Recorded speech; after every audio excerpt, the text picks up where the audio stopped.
Umingay ang NBA landscape matapos magkasundo ang Minnesota Timberwolves at Chicago Bulls sa isang multiplayer deal na malinaw ang direksyon ng bawat koponan. Tinanggap ng Timberwolves sina Ayo Dosunmu at Julian Phillips, mga batang role players na pwedeng agad isalang sa rotation. Si Dosunmu ay kilala sa kanyang depensa, bilis at kakayahang maglaro ng walang bola, sakto sa sistemang nakapaligid kina Anthony Edwards at Rudy Gobert. Samantala si Phillips ay isang athletic wing na may upside sa depensa at development. Sa kabilang banda, napunta naman sa Bulls sina Rob Dillingham, Leonard Miller at 4 na second-round picks. Para sa Chicago, malinaw na ito ay hakbang papunta sa mas batang core at mas maraming assets. Si Dillingham ay isang high upside guard na pwedeng maging long-term project, habang si Miller ay isang versatile forward na pwedeng hulmahin sa rebuild timeline ng Bulls. Sa kabuuan, mukhang panalo ang Timberwolves kung ang usapan ay win now move, habang ang Bulls naman ay tumaya sa future value, ibang landas, ibang panalo. Ngunit ang tunay na sagot kung sino ang nanalo sa trade na ito, lalabas lang kapag nagsimula ng mag-produce ang mga batang assets sa Chicago at kapag napatunayan ng Minnesota na handa silang lumaban ngayon.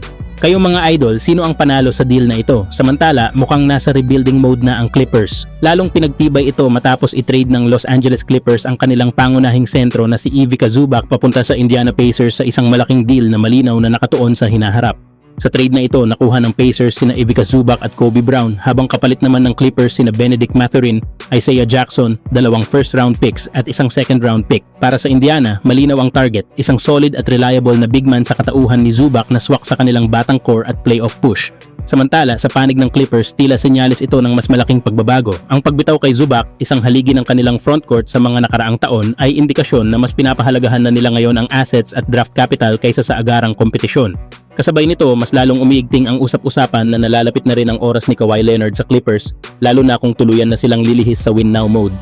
Sa kabuuan, panalo ang Pacers kung ang usapan ay immediate impact, habang ang Clippers naman ay malinaw na tumitingin sa mas malayong hinaharap, isang trade na maaaring maging simula ng pagtatapos ng isang era sa Los Angeles.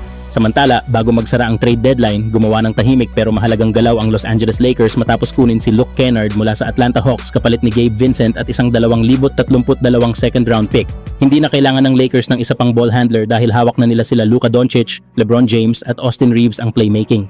Ang malinaw na kulang sa kanila ay consistent shooting at dito eksaktong papasok si Kennard. Maaring hindi superstar si Kennard pero malinaw na upgrade siya kumpara kay Vincent. Sa Lakers, bumaba ang mga numero ni Gabe Vincent ngayong season at madalas ay hindi niya naibibigay ang inaasahang ambag sa opensa. May mga laro pa nga na wala siyang na-score na kahit isang puntos, dahilan para tuluyang maghanap ang Lakers ng mas swak na piraso sa rotation.